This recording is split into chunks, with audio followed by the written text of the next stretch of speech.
It has been 11 months since I made a podcast episode. And as I'm saying that, I'm doing the air quotes because I'm not consistent at all. And now I also have the audacity to call it a draw with me. Point is, I have been putting my blood, sweat, and tears into a solo D&D side quest video, and I think by the time that this video comes out, that one should be out already, so you should hopefully know what I'm talking about. But after doing a project like that, I just wanted to slow down and just like talk, because that's the whole reason why I made this channel, right? For some reason, there were a few months where I kind of deluded myself into believing that every video that I put out has to be this manufactured, perfect piece of production. But it doesn't. It is very refreshing to kind of just I don't know, put together a random backlog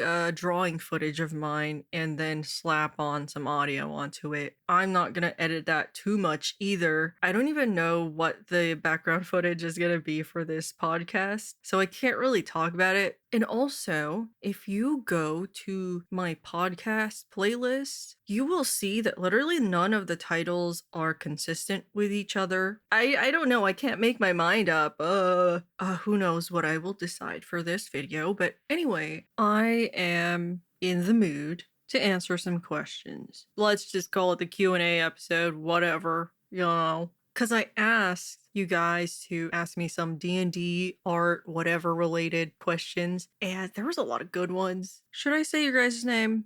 Maybe it might be fun, so let's say them. Starburst740 asks, how do you even start a D&D campaign? How are you doing? Aw, thank you. Are there any warm-ups or study tips for drawing that you recommend? That was 3 questions in one. So let's do the first one. How do you even start a D&D campaign? Honestly, I don't really know what I'm doing, but I have watched plenty of D&D content, and almost all of them start with this session 0 because it's to establish expectations and boundaries for groups. Even I did that with my sister for a 2-person D&D campaign. I mean, the very first literal beginnings of our D&D campaign was answering the question, what theme do we want to go with? We had 2 themes. It was so long ago that I actually have forgotten the other one. But one theme was, what if Cinderella's stepsisters were the main characters? I think we might have watched Ella Enchanted again. And Ella Enchanted is one of our favorite movies. There's this one actress, I'm gonna look up her name real quick. Lucy Punch, who has played a stepsister of Cinderella at least twice now. I wanted to be her. As a character, I wanted to be her version of stepsis from Ella Enchanted. She was so sassy and just kind of rude, and it would be really fun to play a rude character, I feel like. And so we just went with that. And then my sister is the other stepsister, and we're twins. And that's a thing that we established during that kind of session 0 conversation, We were okay, we both really dig the Regency Victorian era. I know I talk about it all the time, but yeah. And we decided with something like that, a Victorian era that is high fantasy, where all the species of D&D, they coexist, and, for the most part, we don't touch, fantasy racism. It's just not something we wanted to tackle. That was an important thing, too, that we covered in our session 0, where it's how much difficult topics do we want to cover? And that was one thing that we were we can cover fantasy racism in a different campaign that is a little bit more serious, but this one is going to be more whimsical and fun and not so serious, right? So that was our expectations, and that was our conversational session 0. But our official session 0, where we were actually rolling dice and discovering more about the world and stuff, because we were doing this GM-less, how I usually play D&D. We then sat down together and asked the dice a whole bunch of stuff about the world, about our family. We generated some characters, and then we were okay, this is gonna be a social campaign. We were trying to mimic Good Society a little bit, and if you don't know what Good Society is, it's another RPG system that is literally dedicated to emulating the social aspect of the Regency and Victorian eras. But our brains are small, we didn't want to learn it, and we're like, whatever, we're already familiar with D&D, might as well just do it. And that was our expectation. Like, oh, we're just gonna like talk to rich people and be snobby and annoying and get into some scandals or whatever. Come session 1, that is not at all what happened. Very early into the campaign, we ask a question that, in a nutshell, spawns a god into our campaign, the god of chaos. It was supposed to be this fun social campaign, and then suddenly we spawned the god of chaos. And now we have to deal with that. And we still haven't beat him. We've been playing this game for 2 years. Did I even answer the question? Like, how do you start a D&D campaign? Yeah, start with a session 0. If you're doing it by yourself, answer the same question. What theme and what kind of world do you want to go with? What kind of character do you want to play? What class do you want to play? I'm sure there are other people who can help you with that a lot better than I can. And if you're with a group, usually the DM will initiate the session 0. If they don't do a session 0, run away. Anyway, this is just the first submission. This one has 3 questions. I will answer the next 2 quickly, okay? How am I doing? I am doing pretty great. I have finished working on a video, and my workaholic self is now recording even more today. But this is fun, okay? It doesn't feel like work because I'm just answering questions, and it's like chill work. The non-chill work is going to be editing this afterwards, but it's a podcast. All I have to do is like get rid of my, loud breaths and long silences. It's not grueling work. But other than that, I'm doing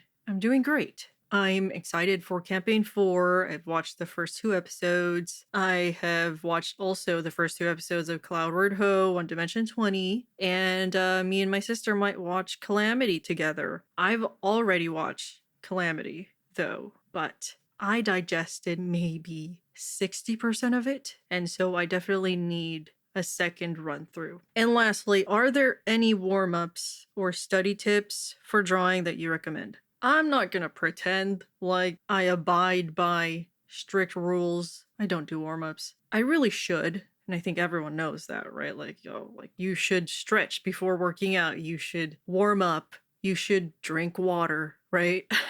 But sometimes we don't, even though we know we should. And to be completely transparent, I also don't really study that much. I just use references and I kind of treat it like a study. So unfortunately, I don't know if I can really answer this question because I would be a fake. I don't do warm-ups because I like to just get in and do the work already. Like if I have something I want to draw, I just want to draw it already instead of drawing something else as a warm-up and then drawing what I need to draw. I just said the word draw so many times, but I would recommend, if you're like me, if your brain works like me, where you're like, you gotta be productive. Let's say you're doing a commission and you should warm up. Draw your commission as a warm-up. If you don't like it, just draw it again. Because technically your first pass was your warm-up. So it still counts. You're killing 2 birds with 1 stone, the commission. And if you happen to like the warm-up,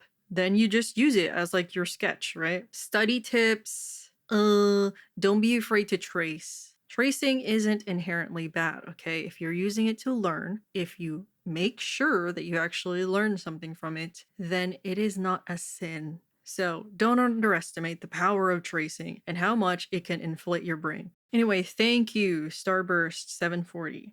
Some of these I did record at a different time, so I may or may not sound different. Eden Henderson 6016 asks, when did your love for D&D first start? So it actually started with my love for Drag Race. About 2 to 3 years ago, I was watching a lot of Bob the Drag Queen, Monet Exchange, and then I saw the trailer for Dungeons and Drag Queens, and my excitement just exploded because I was like, whoa, Prior to that, I had known about D&D because of Critical Role, because of Vox Machina, and I guess I've kind of like always wondered what it was, like what is that? And I had attempted to watch campaign 1 after watching the animation of Vox Machina, but I mean, if you've watched campaign 1, you know it's rough in the beginning. The quality is not great, and it's definitely not the smoothest experience for someone that doesn't know what D&D is and has no idea how it's played. When Dungeons and Drag Queens came out, it was a very enlightening experience because I was learning along with the players, since these drag queens had like never played D&D before. I didn't even know who Brennan was, right? At first I was like, who is this nerdy dude like talking, right? But I love him. It allowed me to finally learn. And then once I learned, I was like, oh, I want to play. But I don't have a group. And I don't really want to go and get a group because I'd rather learn the game in a comfortable environment where I'm not nervous and I'm not shy around new people or whatever, and there's no chance of being embarrassed. And then I remembered I have a sister who I live with who is equally as nerdy as me, if not more. So I pitched it to her and I'm like, hey, you wanna try this out? So we started playing, and that will be a whole nother story for another time, probably next podcast episode, because I'm planning to do a whole like D&D stories thing. After I played with my sister, I found the channel Trevor Duvall, Me, Myself, and Die, like dice singular, and I watched it and I was like, oh my god, this is something you can do? Playing with my sister was nice, right? But I also think that it's great to be able to do something by yourself, and I'm a person who really, really values my alone time. And that's when Mistwind started. And I guess I'm gonna go into answering Emotion L's question now, which is, where did the idea for Mistwind come from? So I am a huge, huge lover of the trope where there is like a secret magical world that a character finds out about. I don't like using it as an example, but Harry Potter. But my biggest inspirations were the Percy Jackson series. I like Percy Jackson way more than Harry Potter. I will have a whole spiel about Harry Potter in the next episode of this podcast, okay? But I literally stole the concept of the mist from Percy Jackson. And then there's also the Vampire Diaries, where there's just a small town like Mystic Falls where a character finds out that there's vampires around, ooh, and she thought that she lived in a seemingly normal small town. Turns out it's one of the most supernatural places like in the world, but everyone just thinks that it's normal. In reality, there's like 100 different supernatural beings there, and as the series goes on, more and more people find out about it. Maybe they become vampires, right? And I love that. And there's just so much of this narrative trope that I consumed because I love it so much. There's just something really extravagant about the discovery of this magical supernatural world and finding out that it has been here this entire time and I have been ignorant of it. I can't believe that. But it's secret. So even though they know about it, they now have to hide it and possibly live a double life. I was also a huge Hannah Montana fan.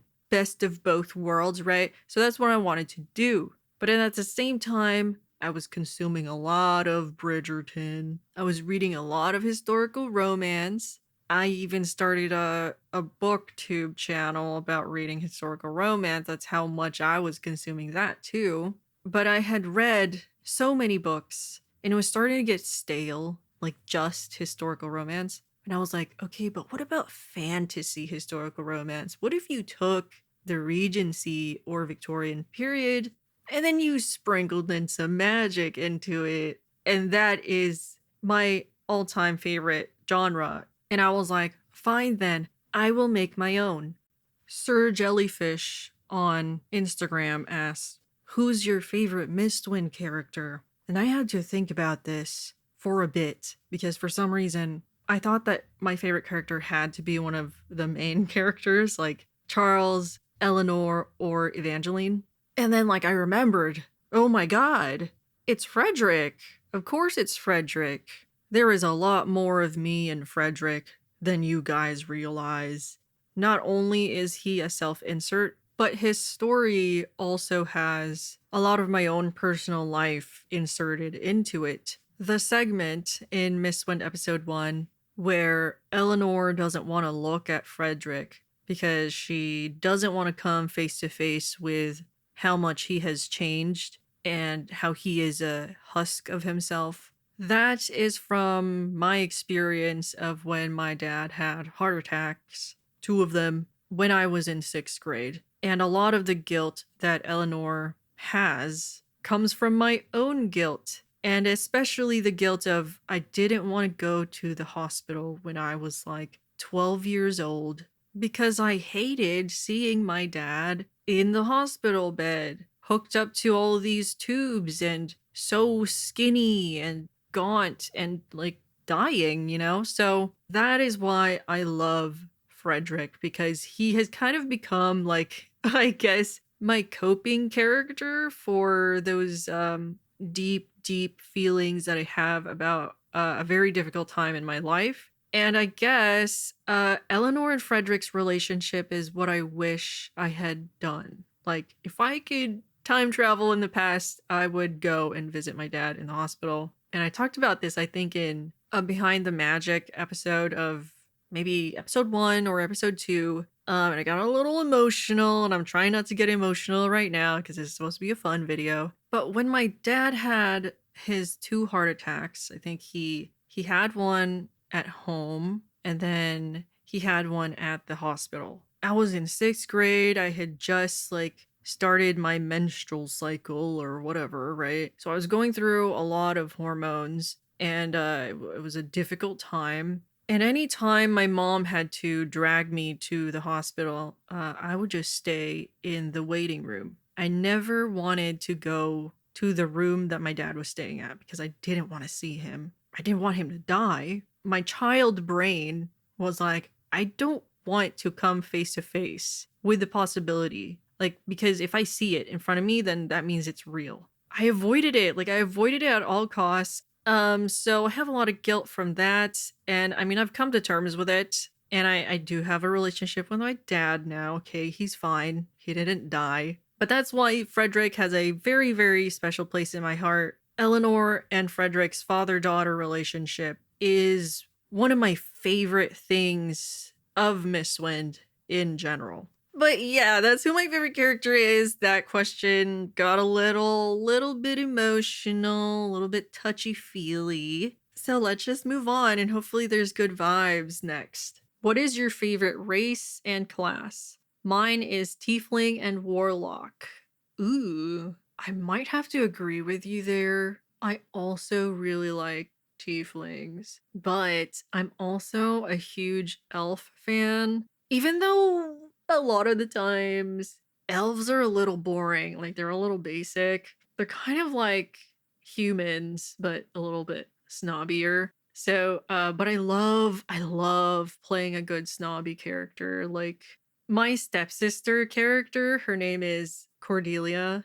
I mean, she has no filter. She is rude, and she needs to get humbled by someone because she thinks she's the best. She thinks that no one can beat her. And it's just like really fun to like do accents and just be a haughty character. I have only played a fighter. I've played a little bit of sorcerer, like in actual D&D games. Even though Eleanor is a bard, I haven't actually gotten to dip my toes into being a bard because she is technically not doing magic currently. I have played a lot of paladin as NPCs and stuff. I really enjoy it. Like I feel like this could be a generic answer because it's like, oh, of course she's gonna choose paladin because it's like one of the most OP classes, right? But I gotta say, man, I get so much satisfaction from smiting.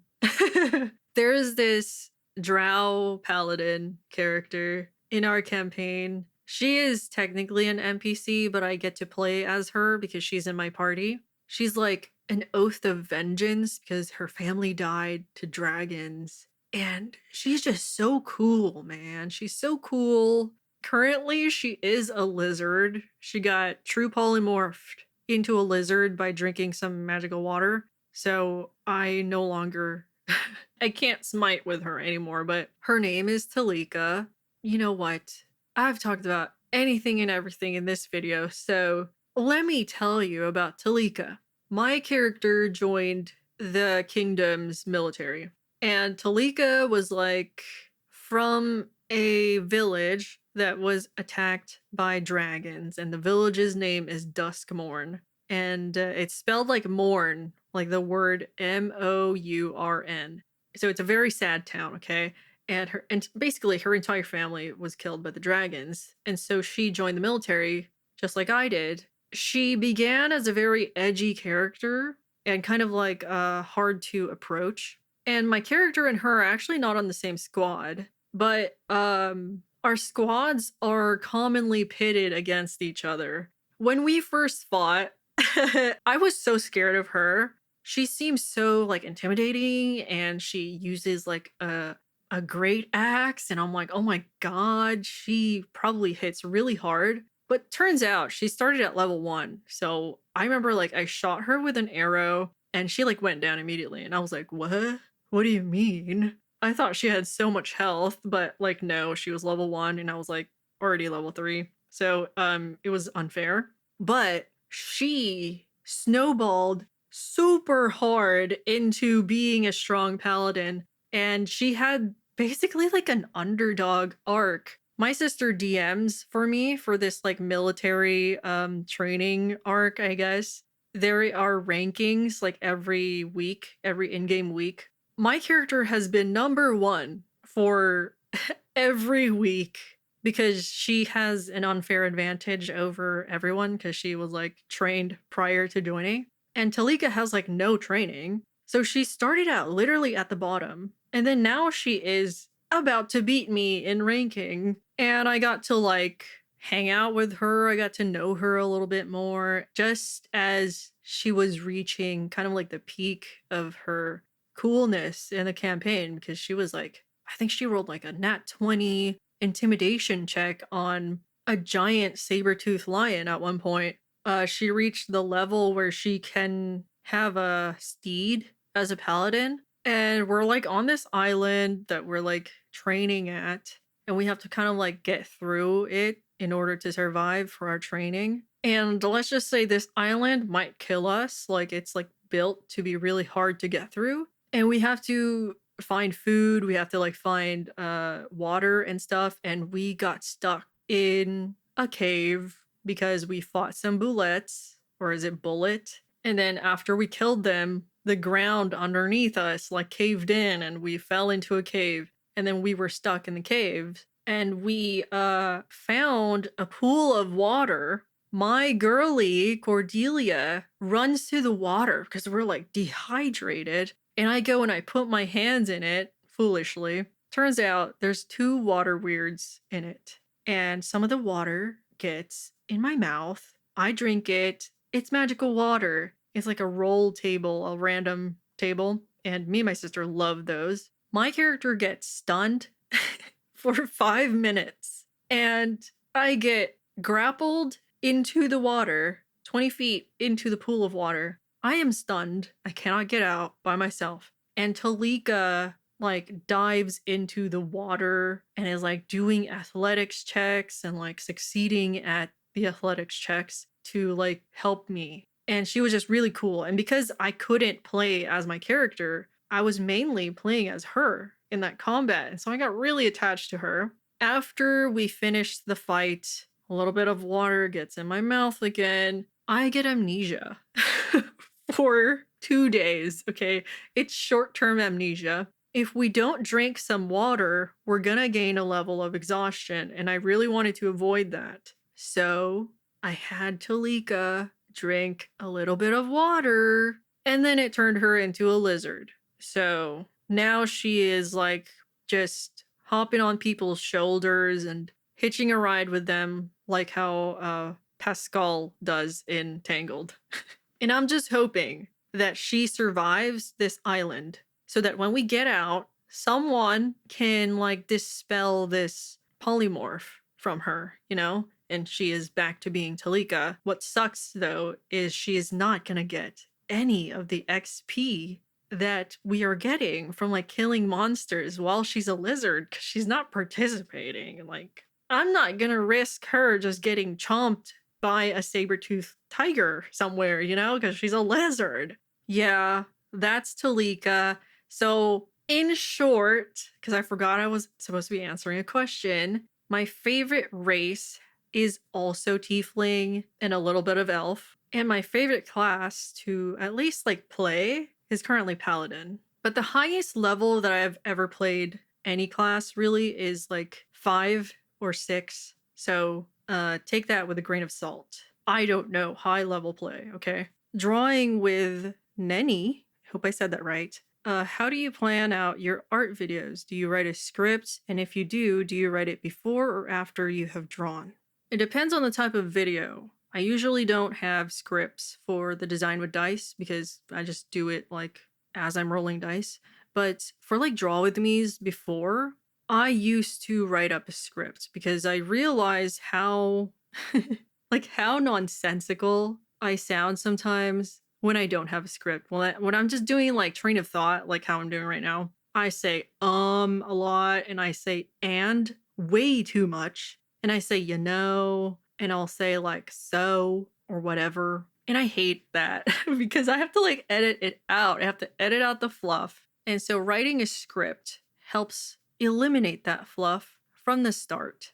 But the problem with scripts is, although they help me keep my ideas intact, and it helps me not forget stuff, it also results in me sounding like a robot sometimes. I'll have this idea that I wanted to talk about like yesterday, right? And then I wrote it down in a script. And then today I'm recording.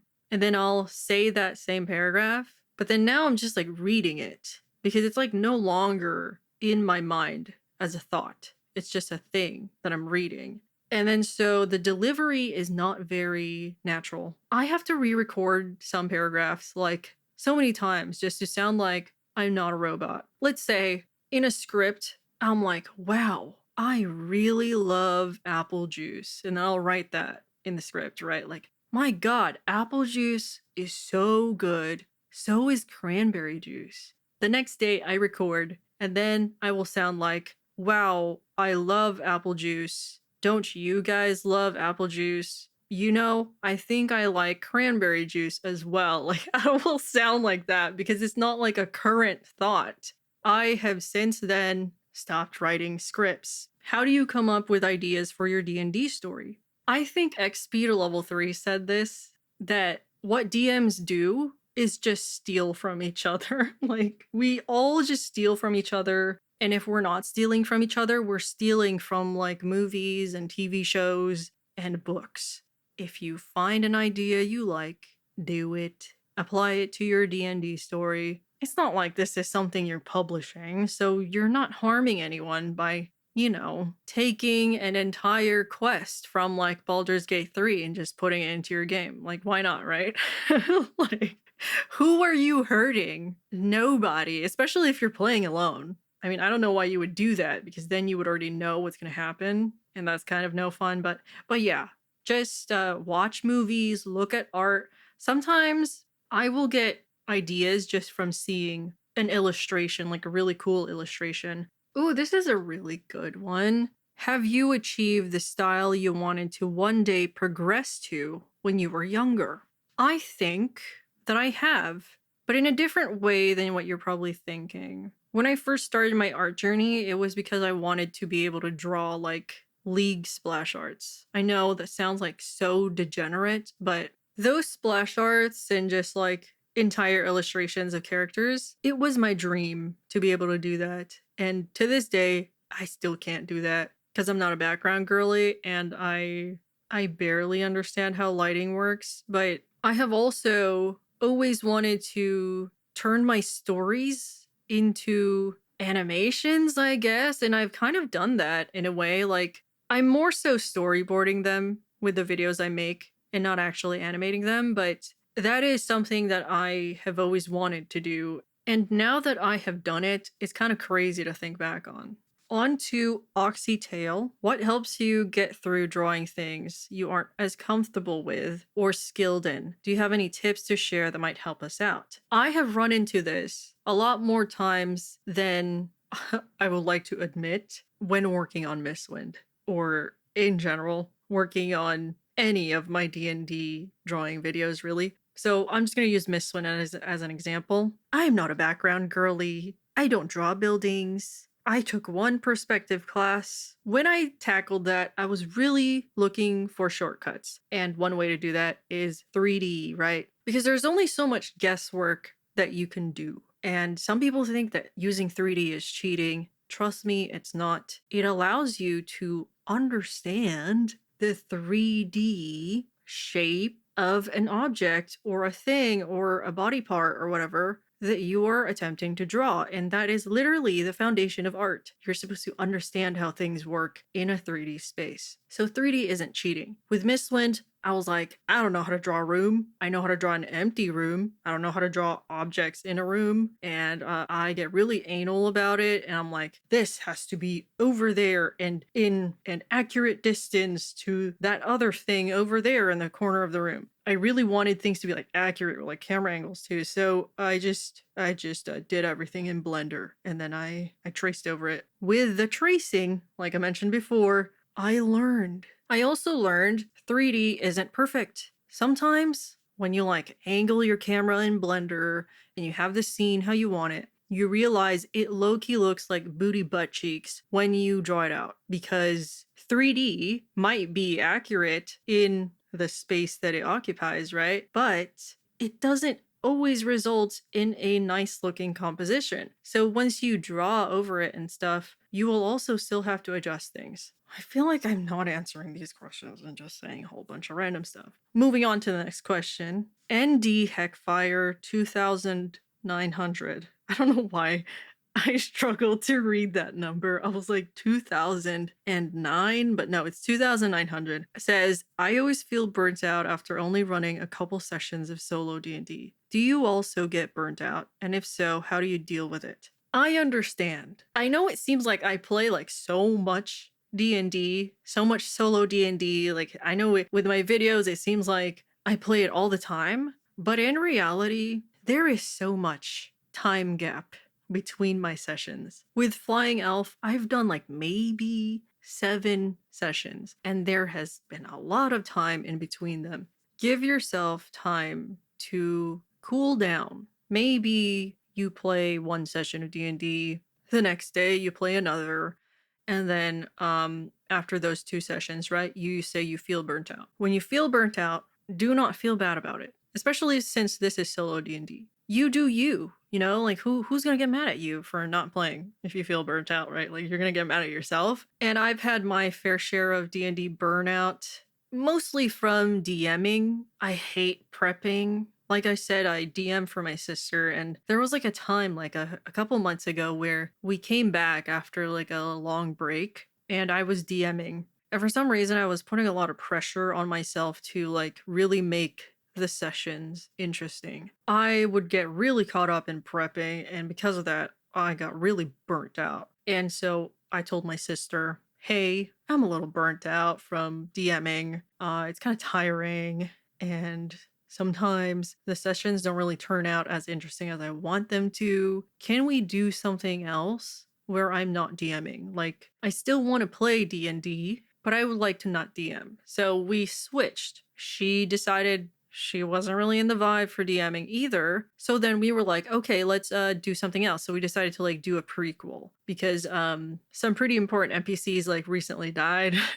That also contributed to the burnout because it's just like, I guess, emotionally taxing. We cried so much, okay, when they died. And we were like, I want to find out more about them. And so we created a prequel, like a little mini session stuff to go back and explore the lives of these NPCs who just died, because they were like professor NPCs. So we were like, let's get to know them when they were younger. And that was really fun because we weren't DMing. We changed things up because usually we kind of make up our own stuff or we use a dice as a DM. We were a little creatively like out of battery. So we just looked up some free pre-made one-shots and then we tried those out. And then it kind of boosted our motivation to kind of pick up the DM mantle again after reading through the pre-made modules. And it got us to DM again because we're like, we don't have to do as much work because we just have to read. We don't have to create anything. So yeah, like if you're burnt out, but you feel like you still want to play, then change something up and be like, huh, I still want to play D&D, but maybe like a whole session sounds like too much. Maybe you could just create a character or like an NPC, right? You're still playing D&D and follow what is fun for you, right? So like, I feel like that's what I would fall back on. Like, I really enjoy creating characters, if you guys haven't been able to tell. So if I was burnt out, but I didn't want to do a whole session, I would just create a random NPC. And then later on, when I do want to play a session, I would just like find some way to insert that new and interesting NPC into the session. Because then you can bring some of that excitement from creating that NPC back into this thing that maybe you're afraid is going to cause some burnout. And so you fuel it with excitement that comes from somewhere else. I hope that helps. Marsh the Bun A asks, do you have any specific long-term plans for Mistwind, or are you just going to continue to make things for it while you have fun with it? Also, do you have any sketches or art from Mistwind that isn't spoilers, but that you haven't had an opportunity to share yet? That last question is interesting because I'm actually not sure. I feel like I try to include everything that I do in the videos because I don't want it to go to waste. Oh, there's like Mistwind fashion stuff that I've recorded and I've shared whips of, but I haven't like totally put out there. When I like started to record audio for that video, I realized how difficult it is to talk about a subject that I have kind of no idea about. I was like trying to sound all knowledgeable about fashion, even though I'm not. I'm just drawing what I think looks nice. But I try not to scrap anything because I'm like, I spent so much time on that. I don't want it to go to waste. But what was the first part of that question? Do you have any specific long-term plans for Mistwind? No, I would say I do not have any long-term plans. I'm just kind of seeing where it takes me, but it would be really cool in like 5 years or something to look back and have a whole bunch of episodes already. Thing is though, these videos take such a long time to do and I'm just one person. I only have one drawing hand, so it really just depends on how fast I can work on these things. I have only played 5 sessions, and I have no idea where the story leads after episode 5. Without spoilers, I will try to explain why I've only played 5 sessions. Something happens where, at the moment that I was playing, I was very clueless about the rules. And let's just say, I definitely blundered with the rules here and there, and it resulted in something I am not entirely content with, like the outcome of it. And I know what some people are going to say is like, but that's what you sign up for. That's like the randomness and unexpected stuff of solo D&D, and you just have to like run with what you end up with, right? But the thing is, I am sharing this with an audience. And I have given myself a rule, right? Where it's like, I have to stay true to what I have done in my sessions. And I can't let the fact that I am sharing this with people influence how I play my game, because that might ruin the fun of it. But I have felt discontent with the outcome of this specific scenario that happened in session 5 long before I started sharing this with people. I have recruited my sister for help, where I have asked her to kind of help me redo it to see if will I like this alternate outcome better, okay? Because I'm not just going to completely rule out the original one. I think like the most long-term-ish goal that I have is to possibly like animate, like fully animate actually more scenes, and also to actually like color some stuff or be able to draw some like full-on illustrations. But in conclusion for that question, I'm really just here to have some fun and to just see how far this goes. My main thing with sharing Mistwind is I just like to read what you guys have to say about this thing that I created. Domi the potato asks, "Do you have any plans for writing out your D&D story? And if you do you plan on separating it from the D&D IP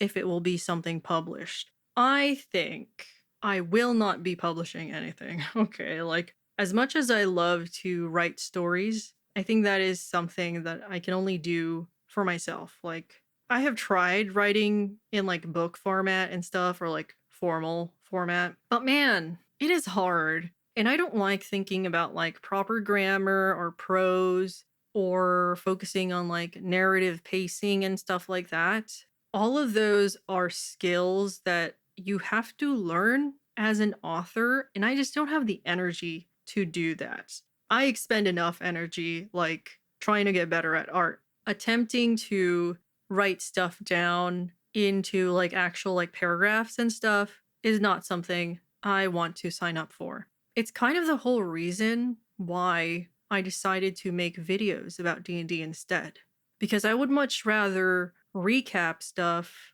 and talk about stuff than write it down and share it in that format. Who are your favorite fictional characters? Do you like / play Baldur's Gate 3? One of my ultimate favorite characters is Vegeta. I love, love, love, love Vegeta. And I've always been drawn to like anti-hero type of characters, and I mean Vegeta is like the original one, right? I also really like Zoro from One Piece and Robin, but my enjoyment of them has low-key been soured after time skip. I'm sorry. I'm just not like a huge fan of the after time skip. And with Baldur's Gate 3, yes, I have finished an entire playthrough with my sister. I have yet to finish a solo one. I've started like multiple solo ones, but for some reason, they just never stick. The farthest that I've gotten on a solo one is my Dark Urge run, though, where I'm like romancing Shadowheart. How do you stay motivated to work on long term projects like Mistwind? I leech energy and inspiration from things that like get released while I'm working on these projects. Mistwind episode 1, Arcane season 2 came out, and it like gave me a little boost. When I was working on a side quest video, Hades 2 came out, and that had a whole bunch of art that is amazing, and it encouraged me to create my own art. So a lot of my inspiration comes from seeing other artists like flourish and wanting to achieve something similar. I don't know. Like, I mean, I'm not doing as amazing things as them, but it is an accomplishment in and of itself to just finish a project, no matter how big or small. So that's what I use as my main inspiration. Usually, like when I see a really cool, like, I don't know, like 3-second animation on Instagram, I will save it and I'll like stare at it and just like study how they did it and be like, oh, how they animate that frame? Maybe I can try that out later. Sometimes I look at my old art, like my favorite pieces of art that I've done, and then I like sit there and I'm like, how the hell did I do that? Sometimes you just have to like remind yourself what you're capable of. So that helps a lot. Oh my god. Kelsey Animated asks, what are your favorite videos to make and why?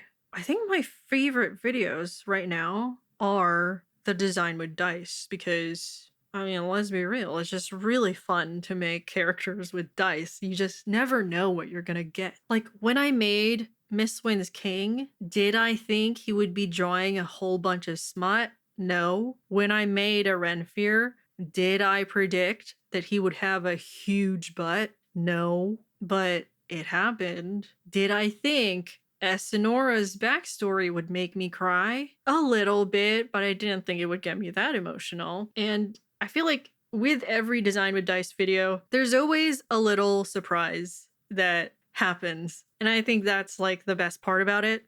Will we get a ball art piece? The one that the Duchess throws. The alizarin ball, I think, is what they're talking about. You definitely will. I don't know if I'm gonna color it. I mean, that's gonna be the entire like setting of a large segment of episode 4. So I'm definitely gonna like 3D model it probably and draw over it a bunch. So you're gonna definitely see a whole lot of this ball. Hopefully I don't get too lazy. But I really want it to like feel like a ballroom, like a decorated, like fancy place. So yeah. Oh, this is a Portuguese question, I think. At least that's what the translation is saying. Anna Julia Coelho, I think, is asking, does the difficulty of solo RPGs discourage you? Or maybe they're asking, is it hard to learn how to play solo D&D or solo RPGs in general? But I guess I'll like answer both questions. Did the difficulty intimidate me? Yes, at first. It was definitely a lot to handle, and it can get a little overwhelming when you're starting something new. But once you go at it, you will start to get the hang of it. And you have to remember, because you're alone, you can go at your own pace. You can do it very slowly. You can tackle a small section first. Doesn't have to be everything all at once, right? And my biggest advice in starting is to use whatever solo RPG system you're playing to make an NPC or, I don't know, your character's family, so that you're kind of like testing it out a little bit, right? In a very small way, because you're not making an entire world, you're just making a single character. And it doesn't have to be your character. You know, it could be a family member, it could be a villain, it could literally be the shop owner that you might meet in your campaign. This is exactly what I did with Eleanor and Charles. I already had them created, but I didn't know who their families were. So I used Mythic to create Frederick, and I used it to create Eleanor's sister and mother. You can start with what you are comfortable with. I hope I answered that question correctly. Like, I hope the translation wasn't super off. It reminds me to check that I have the Portuguese translations turned on for my videos. I see you, Brazil. I know that you are my second highest demographic in the world, okay? Don't think I don't see you. There's a bit of rain outside. Hopefully the recording doesn't pick it up. A beer BD 8838. I always struggle with these names. They asked, where do you see the Mistwind series going? And I'm just assuming that you mean in terms of plot or narrative. Ultimately, I am the one that's in control of it, right? So I can kind of steer it in whatever direction I want. But I'm hoping to still randomize it as much as I can so that things are still a surprise to me. But I feel like the characters definitely need to leave Mistwind at a certain point. It sounds kind of weird because it's like, well, the series is called Mistwind, and that's literally the setting. Why would they leave? You know, then it wouldn't really be Mistwind anymore. But because of this setting that I've built, it's going to be incredibly difficult to explore magic and have the characters like learn about it and like train themselves to use it and also like fight monsters and stuff. And that's something that I still want to do. But the big questions that I ultimately want answered in this series is, how does the rest of the world feel about Mistwind? And how does that affect the outside world? Is Mistwind actually safe from the dangers of magic? And what are the consequences of lying to its people? There has to be consequences. And also, what was the war about that Frederick fought in? Frederick and Lenore. What's happening with Charles's family? Because I haven't really talked about them. And I feel like there's multiple avenues on how they could leave Mistwind. But even if they do, they're definitely going to come back. Like, I don't think Charles would be willing to leave behind his dukedom, right? There's so many different ways it can go. And I'm really excited to play more of it. Pip Void asks, do you think you will ever turn Mistwind into a webtoon? And I'm sitting here thinking, who do you think I am? I am not that ambitious, I guess. I used to have a desire to draw a webtoon, but then I realized how much work goes into it. You not only have to be an artist, but you also have to be a writer. You have to write like scripts and stuff and it's just way more work than whatever I'm doing, so I don't think I'll ever do that.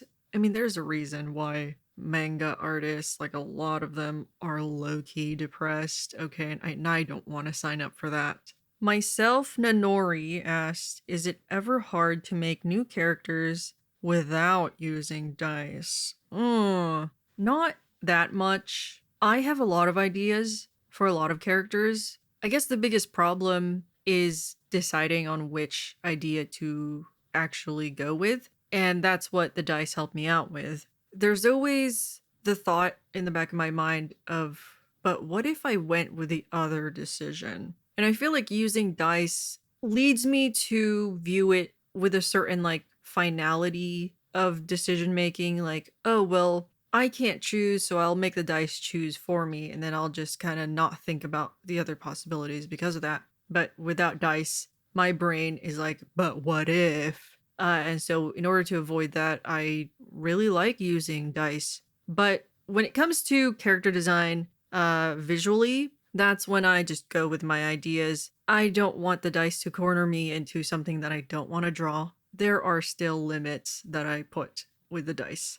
Ooh, there's a Hades question. Skelly Co. I see you, Skelly. They asked, who's your favorite Hades character? And I gotta say, it has to be Hermes or Ares. I don't even really know what it is about Ares that I like, but he just seems really cool. And I like Hermes because he's Hermes and he's cute. And his character design like really scratches my brain. The combination of red and yellow, I just love it so much. Outside of that, there's not much that I super remember about Hades 1, but I have just recently played Hades 2, so it's fresh in my mind, and I, for some reason, immediately gave all my nectar to Eris instead of the more popular options, Moros and Nemesis. And then I really like Dora. She's just kind of funny and she reminds me of one of my friends, so she's also pretty cool.